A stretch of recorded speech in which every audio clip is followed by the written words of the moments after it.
Caros amigos e companheiros, é uma alegria muito grande estarmos novamente reunidos, né, para darmos continuidade a esse nosso trabalho com o livro As Dores da Alma.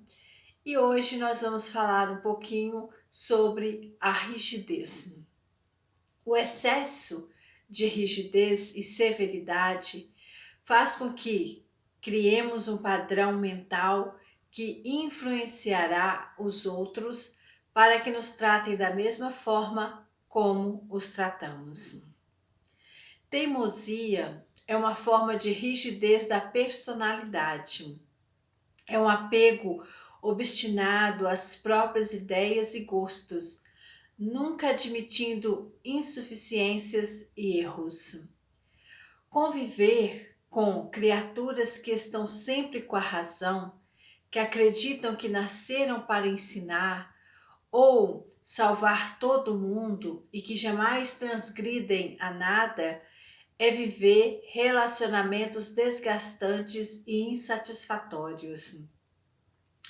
Quase sempre fugimos, desses indivíduos dogmáticos, incapazes de aceitar e considerar um ponto de vista diferente do seu. Nesses relacionamentos, ficamos confinados à representação de papéis instrutor-aprendiz, orientador-orientado, mentor-pupilo. Somente escutamos, nunca podemos expressar nossa opinião sobre os eventos e as experiências que compartilhamos. As pessoas teimosas vão ao excesso do desrespeito, por não darem o devido espaço para as diferenças pessoais que existem nos amigos e nos familiares. Pelos vossos excessos chegais à saciedade e vos punis a vós mesmo. Os limites traçados pela natureza nos ensinam onde e quando devemos parar, bem como por onde e quando devemos seguir. A natureza respeita nossos dons próprios, ou seja, nossa individualidade. Assim, devemos também aceitar e respeitar nosso jeito exclusivo de ser, bem como a de todos aqueles com quem compartilhamos a existência terrena. O excesso de rigidez e severidade faz com que criemos um padrão mental que influenciará os outros para que nos tratem da mesma forma como os tratamos. Podemos ainda, no futuro, provocar em nós um sentimento de autopunição, pois estaremos usando para conosco o mesmo tratamento de austeridade e dureza. O arrependimento se associa à culpa, nascendo daí uma vontade de nos redimir pelos excessos cometidos, o que acarreta uma necessidade de expiação. O indivíduo se compraz com o próprio sofrimento. Nossos limites se expressam de maneira específica e ninguém pode exigir igualdade de pensamento e ação do outro ser humano.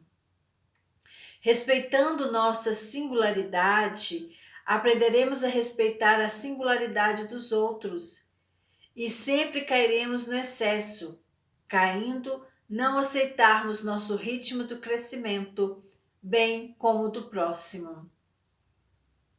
Segundo Alfred Adler, a compensação é um dos métodos de defesa do ego e consiste num fenômeno psicológico que busca contrabalançar e dissimular nossas tendências inconscientes por nós consideradas reprováveis e que tentam vir à nossa consciência. O excesso de todo gênero funciona, na maioria das vezes, como disfarce psicológico para compensar nossas tendências interiores. Exageramos posturas e inclinações na tentativa de simular um caráter oposto. Atitudes exageradas de um indivíduo significam quase sempre o contrário que ele declara. Excesso de pudor, compensação de desejos sexuais normais reprimidos, excesso de afabilidade, compensação de agressividade mal elaborada, excesso de alimentação, compensação de insegurança ou necessidade de proteção, excesso de religião, compensação de dúvidas desmoralizadoras existentes na inconsciência, excesso de dominação, compensação de fragilidade e desamparo interior. Através de todo excesso ou rigidez se encontra a não aceitação da natureza da vida, fora ou dentro de nós mesmos. Os erros são quase que inevitáveis para quem quer avançar e crescer. São acidentes de percurso, contingências do processo evolutivo que todos estamos destinados a vivenciar. Quando agimos erroneamente, é porque não sabemos como fazer melhor. Ninguém de forma deliberada tem o desejo de ser infeliz. Portanto, ninguém escolhe o pior. Os efeitos e as atitudes peculiares de cada criatura estão intimamente ligados ao seu desenvolvimento físico, mental, social e moral. Nossa maturidade espiritual é adquirida através das experiências evolutivas no decorrer de todos os tempos, seja na atualidade, seja no pretérito distante. Tudo o que fazemos está relacionado com nossa idade astral. Inquestionavelmente, fazemos agora o que de melhor poderíamos fazer, porque estamos agindo e pensando conforme nossas convicções interiores. Aliás, a idade astral, é gradativa, pois está vinculada às nossas percepções evolutivas. As criaturas que agem com austeridade em determinadas circunstâncias acreditam que aquela é a melhor opção a tomar. Porém, quando o amadurecimento conduzi-las a ter uma melhor noção a respeito dos relacionamentos humanos, elas assimilarão novas maneiras de se comportar e passarão a agir de forma coerente com seu novo entendimento. A concepção de bem se amplia de acordo com o nosso desenvolvimento espiritual. A proposta cristã, pagar o mal com o bem sugere. Castigar por castigar não transforma a criatura para o bem, mas somente o amor é capaz de sublimar e educar as almas. A pena de morte é uma rigidez dos costumes humanos. Propõe matar o corpo físico, como punição pelas faltas cometidas, com o esquecimento, porém, de que somente transfere a problemática para outras faixas da vida e cria revolta e desarmonia no ser em correção.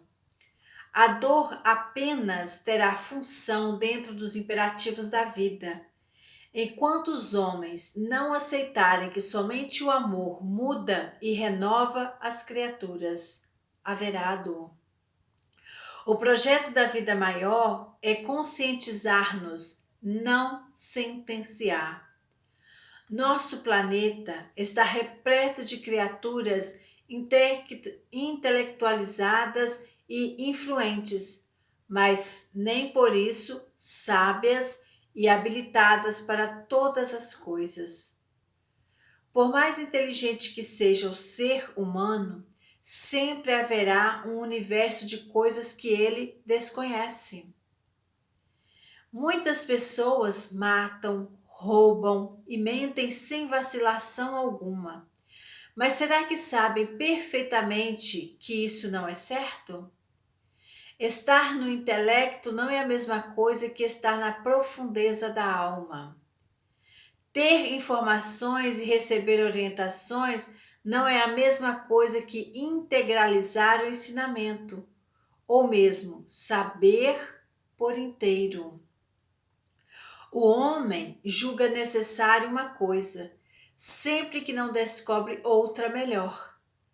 À proporção que ele se instrui, vai compreendendo melhorarmente o que é justo e o que é injusto, e repudia os excessos cometidos, nos tempos de ignorância, em nome da justiça.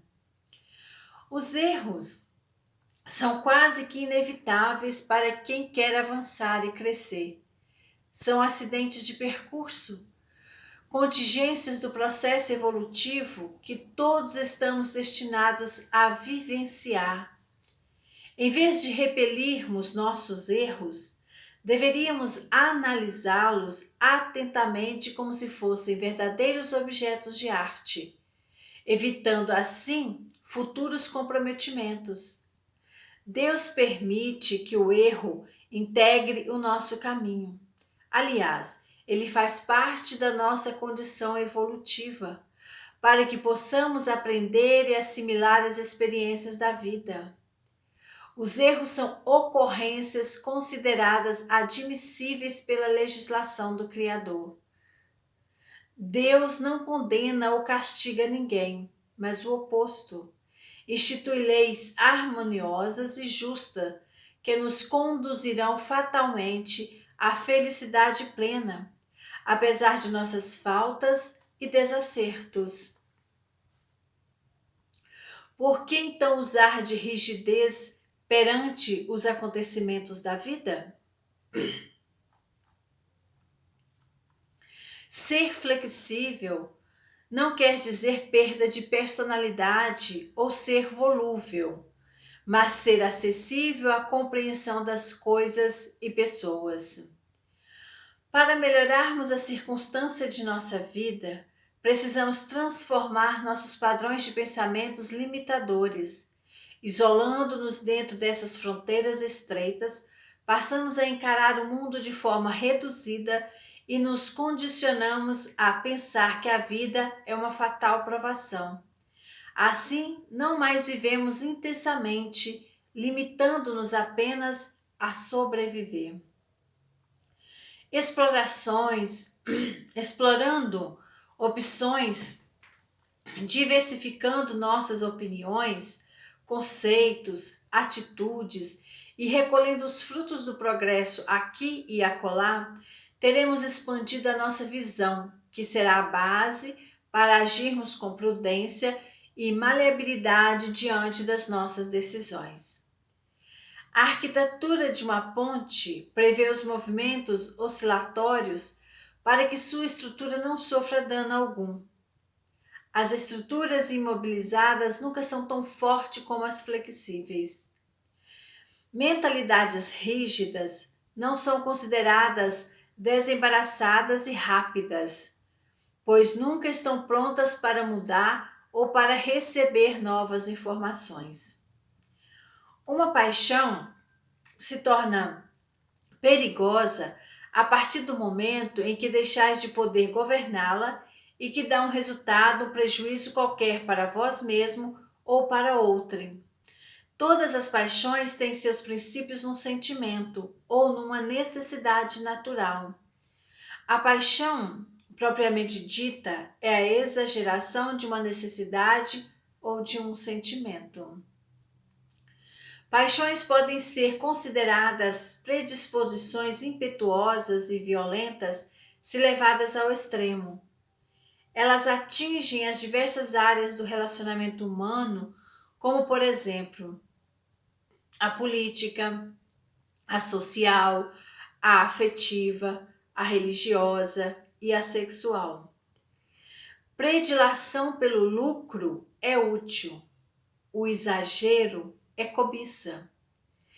Predilação pelo afeto é valorosa, O exagero é apego. Predileção pela religião é evolução. O exagero é fanatismo. Predileção pela casa é necessária.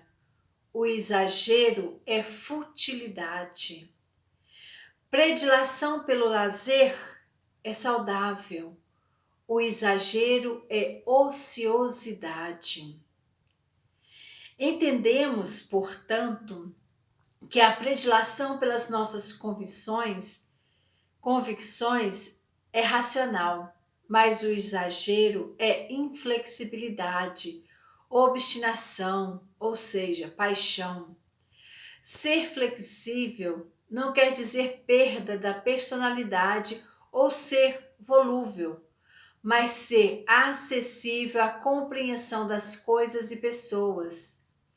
Encontramos criaturas que se mantêm presas durante anos e anos a conceitos e crenças imobilizadoras.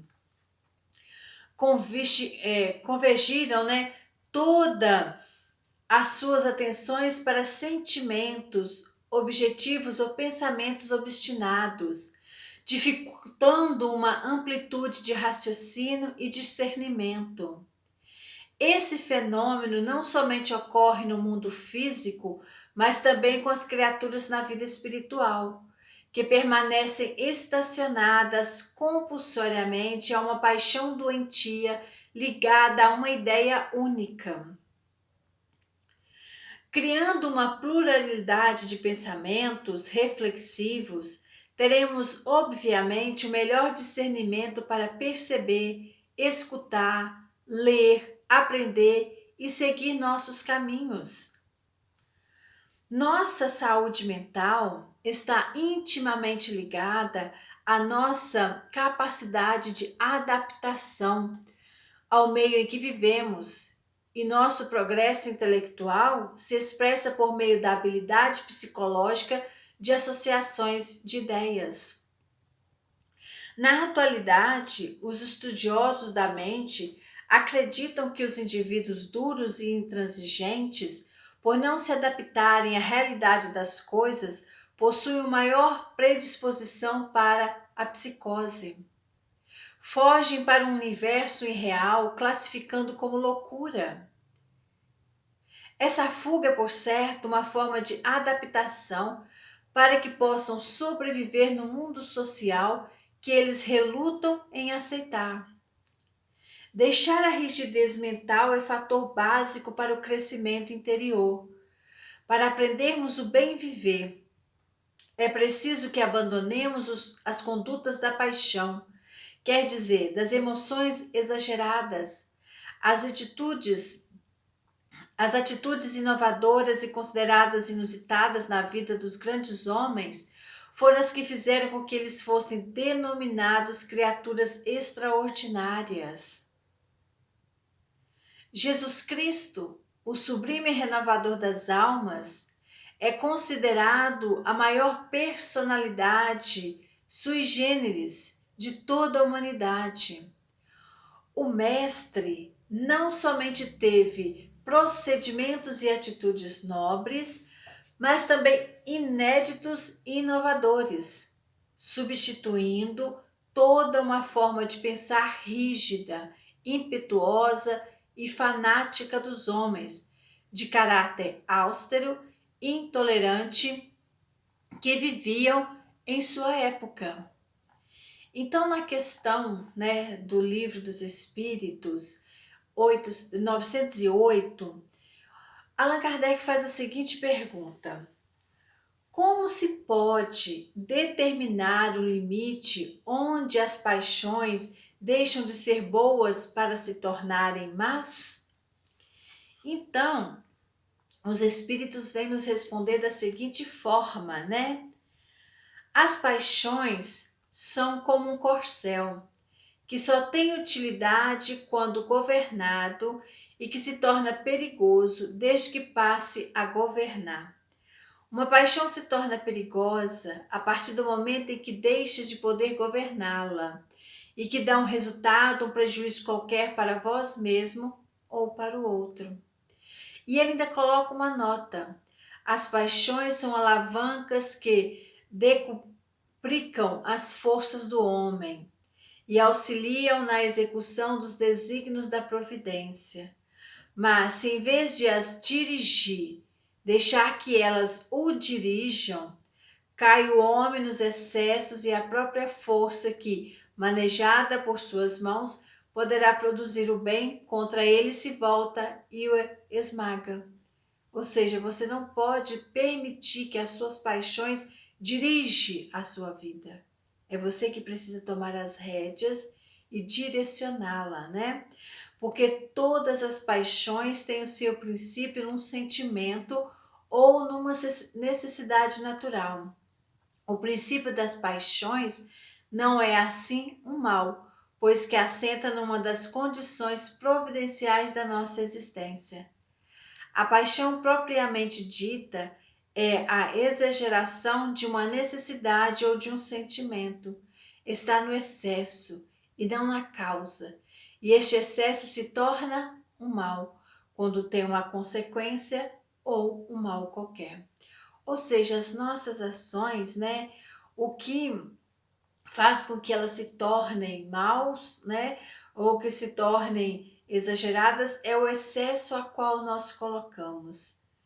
Porque tudo nós devemos fazer, né, ter uma dosagem. Não podemos exigir demais do outro aquilo que ainda não temos condições de realizar. Devemos ser, né, mais dóceis, procurar melhorar as nossas atitudes internas. Por quê? Porque nós não somos melhores do que ninguém, né? Nós não estamos em condições de inferioridade a ninguém. Então nós precisamos entender que necessitamos uns dos outros.